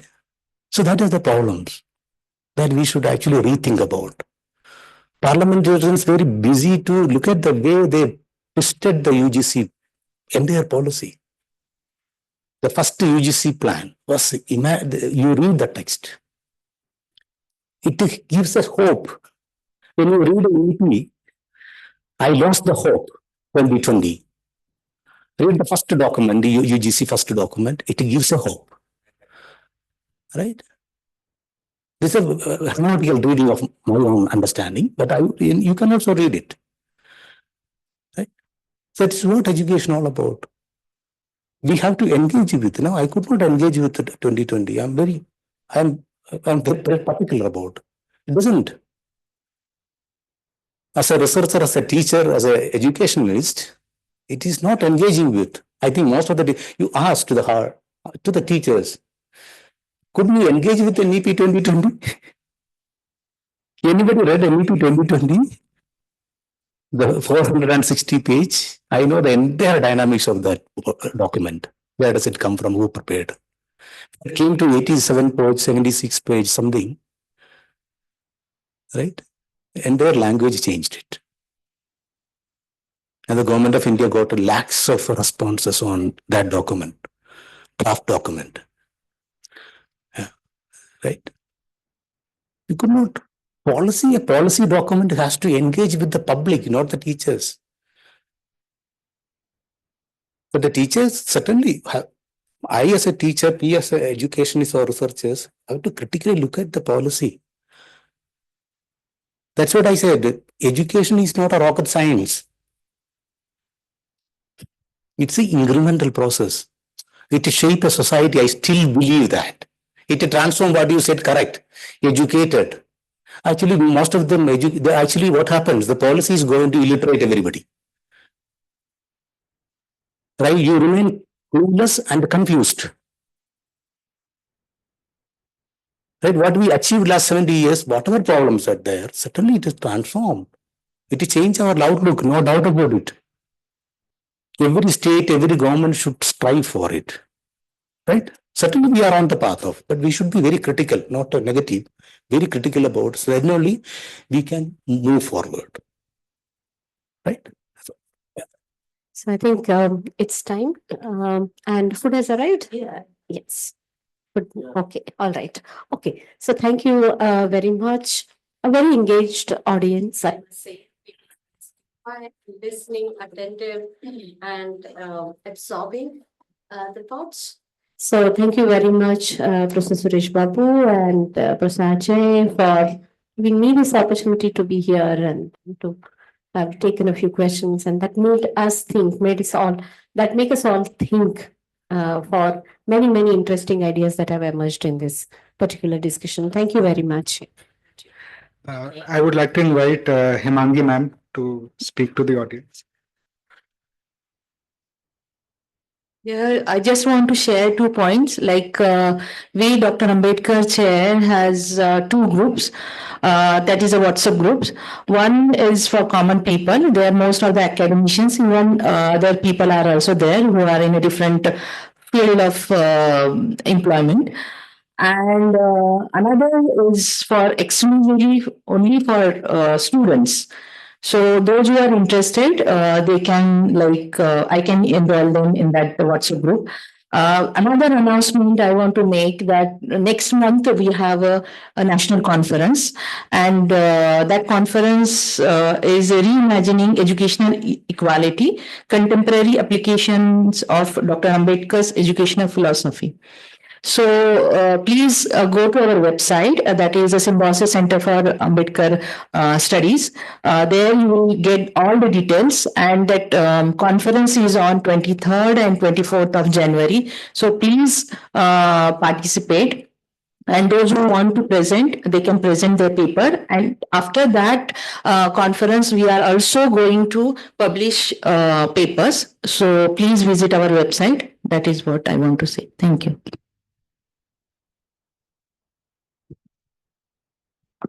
I would like to invite Dipali to say the vote of thanks.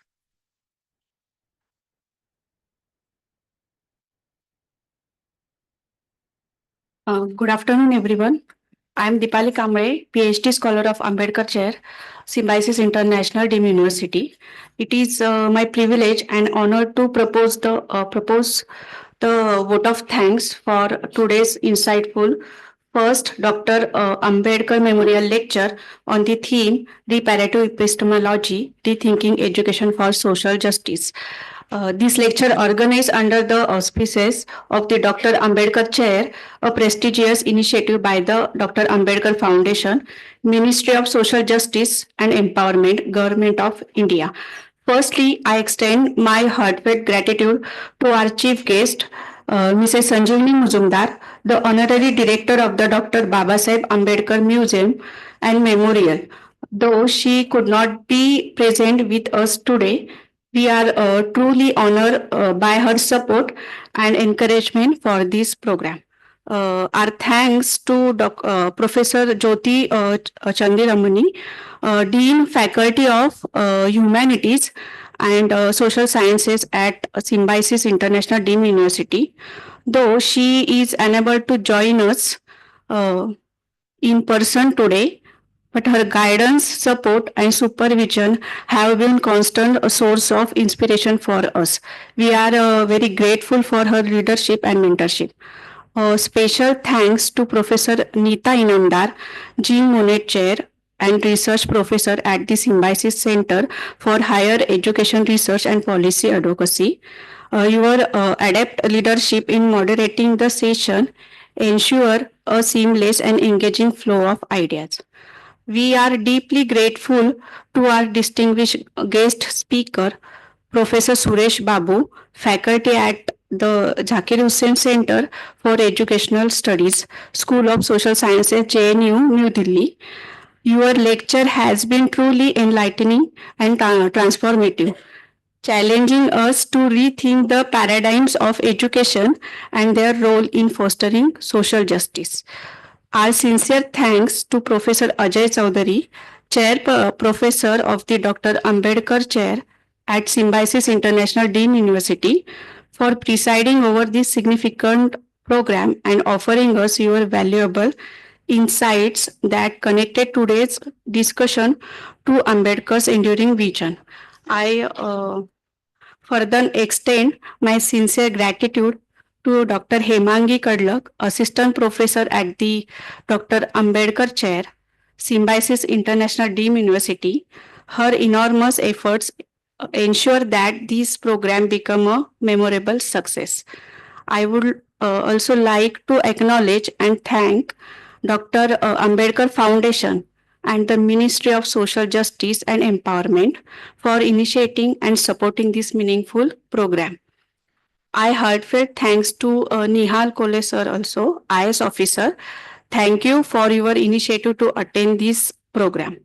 I especially thanks to Dr. Ambedkar Chair team members, Amit sir, Sachin sir, Hanuman sir, Rahul and IT department.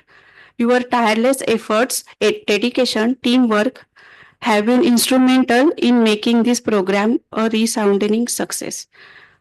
Finally, my heartfelt thanks to all our attendees, academic students and members of the wider communities whose engagement and presence made this program a success.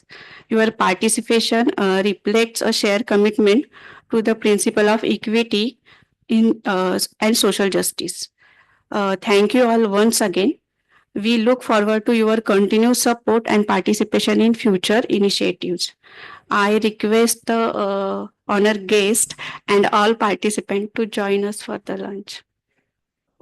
Thanks to two or three guests, Professor Male sir and what you call Vinod and Vijay, Vikas, and of course Ankit also. There are Hanuman sir also, because he has brought some books for all of us. You can have a look on that. And of course, Shiva, the person who is sitting there. So all those people who have come here, they have contributed actually to make this gathering, valuable, more precisely. And in that regard, I'm very thankful to you. And of course, my friend Shubham, he is also sitting there. So all have taken the effort to bring along with all the people. So I'm very much thankful to all of you for that. Making this successful. Thank you. Thank you very much. And please join us for the lunch. Yeah. Thank you, Ajay. Thank you. Very nice.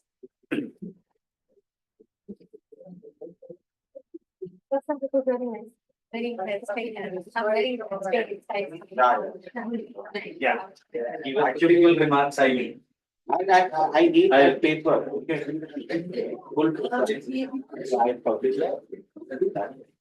I made it for, I prepared it for this purpose and for you only. That was wonderful. I like it. It was like so activism from my